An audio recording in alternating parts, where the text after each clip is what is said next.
Welcome back to the deep dive. This time, we're going on a journey through two very different worlds. Oh, One grounded in history and war, the other in a post-apocalyptic future. sounds intense. We're going to start with Gladiator 2, that cinematic spectacle. Yeah. You know, the one you wanted all the details on. Ah, yes, Gladiator 2. Lots of buzz around this one. Exactly. Uh, Then we'll jump into the immersive world of STALKER 2. You've got some fascinating sources there. yeah, definitely some interesting stuff. I can't wait to unpack them with you. Should be fun. What's particularly interesting about Gladiator 2 is how it builds on the legacy of the original, Right. but also how it forges its own path. Yeah. It grapples with themes of legacy, power, and, the price of freedom, all set against a backdrop of ancient Rome, of course. Right. Speaking of the original, you mentioned in your notes that you loved Russell Crowe's performance as Maximus. I mean, who didn't? So iconic. But the big question is, Yeah. how do you even make a sequel without the iconic Gladiator himself? It's a bold move for sure. It speaks to Ridley Scott's confidence as a filmmaker, I think. Yeah. He's not afraid to take risks Right. and subvert expectations. Instead of trying to replace Maximus, he shifted the focus to Lucius, the young boy from the first film, all grown up now and facing his own trials. Lucius. I'm seeing this casting choice Paul Mescal mentioned a lot in the reviews. What are your thoughts on him stepping into such a pivotal role? Well, from what I've gathered, Mescal's performance is being lauded as one of the film's highlights. Oh, wow. He brings a certain vulnerability, Yeah. intensity to the character, capturing Lucius's struggle to reconcile his peaceful upbringing Yeah. with his gladiator heritage. It's interesting you bring up Lucius's peaceful upbringing, Yeah. because the sources mention he's living in Numidia, far removed from the chaos of Rome. So what catapults him back into the heart of the empire? Well, the Roman Empire, now ruled by the twin emperors Gadea and Caracalla, have their sights set on expanding their territories. Numidia, with its strategic location and resources, becomes a prime target. And these emperors sound like anything but your typical Roman rulers. I'm picturing togas and stoic expressions, but these sources describe them as punk rock meets ancient Rome. What's the deal with that? Yeah.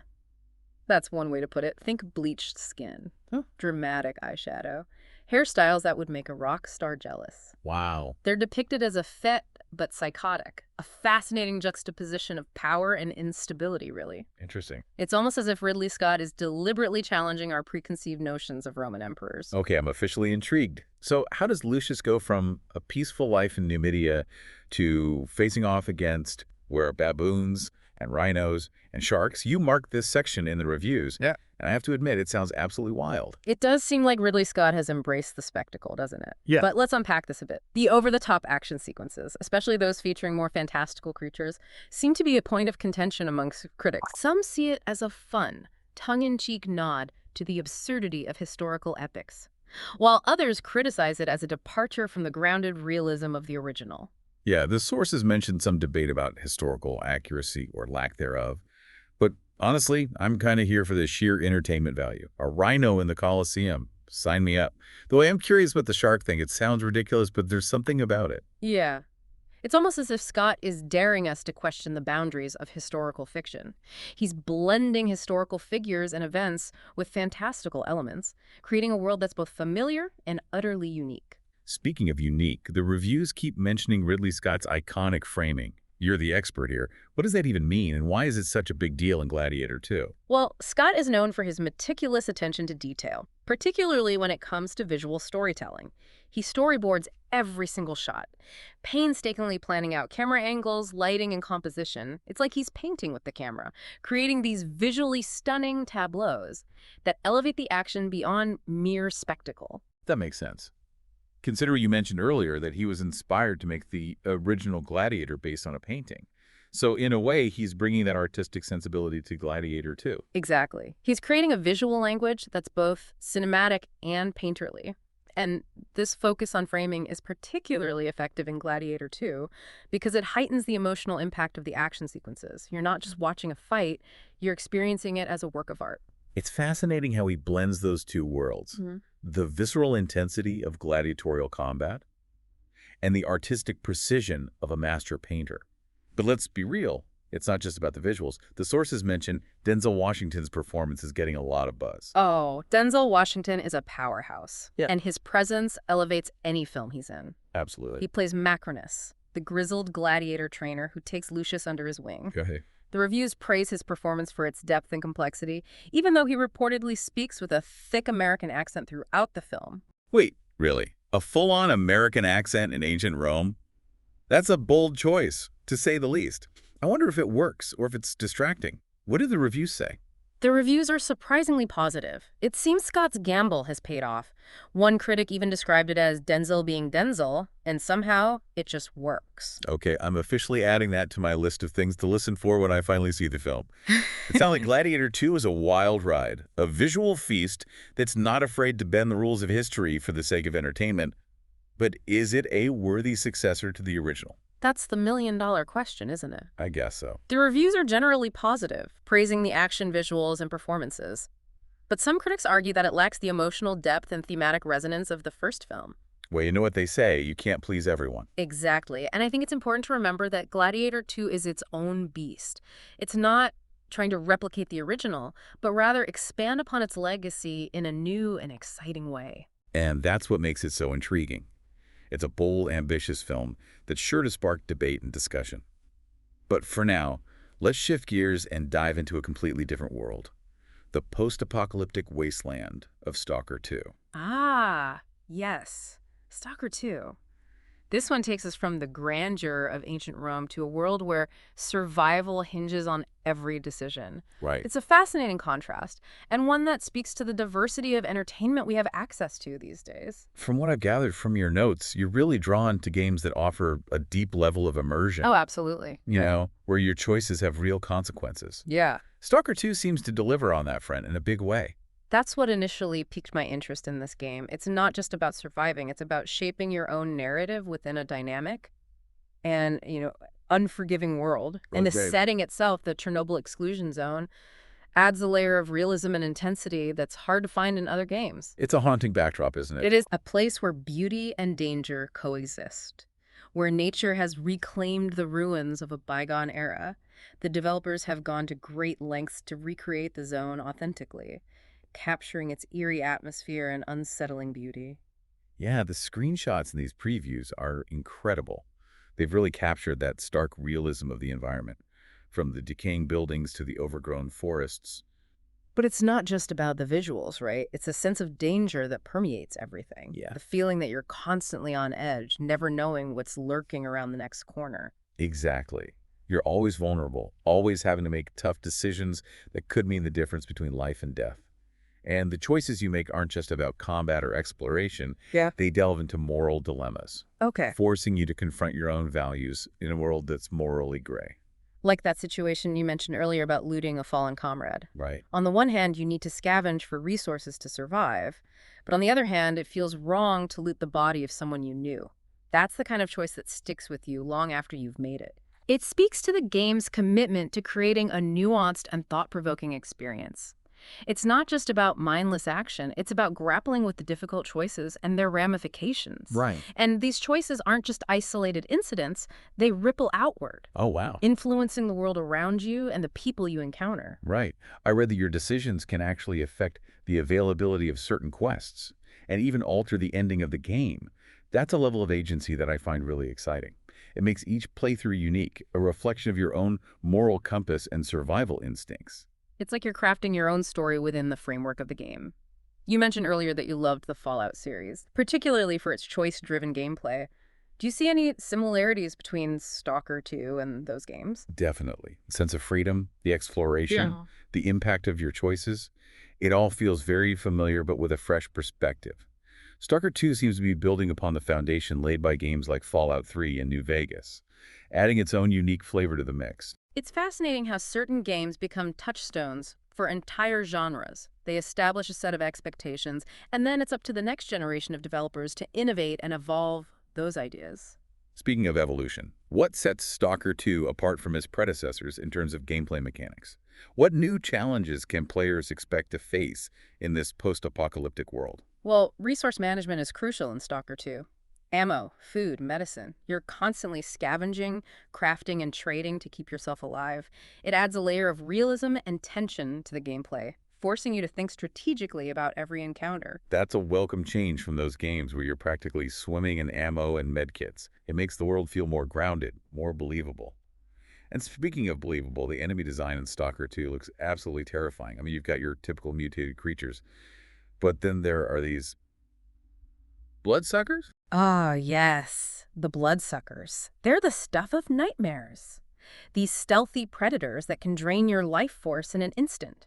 They're not just scary, they're strategically challenging. You have to approach them differently than you would a more straightforward enemy. Oh. Stealth, traps, and careful planning are key to surviving a bloodsucker encounter.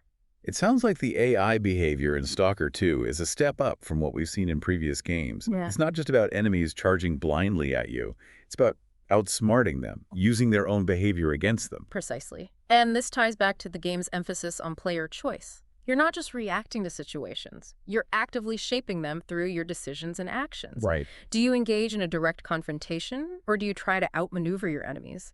Using stealth and the environment to your advantage, the choice is yours, and each approach comes with its own set of risks and rewards.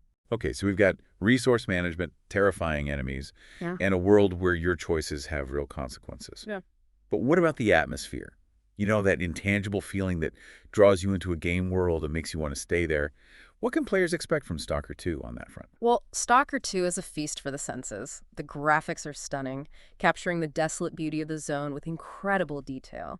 The sound design is immersive, with eerie ambient noises and chilling creature sounds that will keep you on edge. But it's more than just the technical aspects. It's the feeling of isolation, of being surrounded by danger, of constantly being tested. You mentioned in the notes you were intrigued by those poppy fields. Yes. I mean, they sound beautiful, but also deadly. Tell me more about those. Ah, yes, the poppy fields. They're a prime example of how Stalker 2 blends beauty and danger. Imagine vast fields of crimson poppies swaying in the breeze, a breathtaking sight. But get too close, linger too long, and you'll succumb to their sleep-inducing effects. It's a brilliant metaphor, isn't it? It is. Beauty can be deceptive, alluring, and ultimately deadly. Exactly. And it speaks to the larger themes of survival and adaptation that permeate the game. In Stalker 2, you're constantly navigating a world where even the most beautiful things can harbor hidden dangers. It's a world that demands your full attention, your constant vigilance. It sounds like Stalker 2 is shaping up to be a truly immersive and unforgettable experience, a game that pushes the boundaries of the genre, offering players a level of choice and consequence that's rarely seen. So to wrap things up, let's compare and contrast these two very different worlds, the historical fantasy of Gladiator 2 and the post-apocalyptic reality of Stalker 2. It strikes me that both Gladiator 2 and Stalker 2, while vastly different in setting and genre, seem to explore this idea of choice and consequence in their own way. That's a great observation. In Gladiator 2, Lucius is thrust into a world where, his choices are limited by circumstance. Right. He's born into a legacy, burdened by expectations, and forced to fight for his survival. His journey is about navigating those constraints, really, making the best of a difficult situation. Yeah, and it sounds like Ridley Scott, the director, is making some bold choices of his own, bending historical accuracy to create a more, visually spectacular experience. Yeah. And perhaps a thought-provoking experience as well. Sure. It's like he's saying, here's how it might have been, but with a little more flair. Exactly. He's playing with our expectations, challenging us to question what we think we know about history. Yeah. And that ties into the idea of choice. As viewers, we choose how we engage with the film. Okay. Do we embrace the spectacle and suspend our disbelief?